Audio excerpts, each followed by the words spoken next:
Devin's gonna start it to the machine. He's gonna grab with the handles facing just slightly forward, pinky on the edge right there.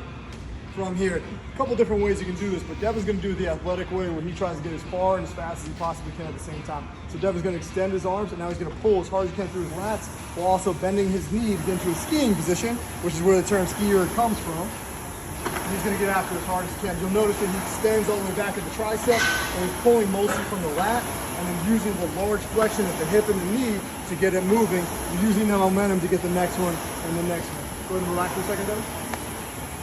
Another easy way you can do this if you want to get an upper body pump and do a little different. Devin's going to grab on again. Same way he's going to grab onto the handles here.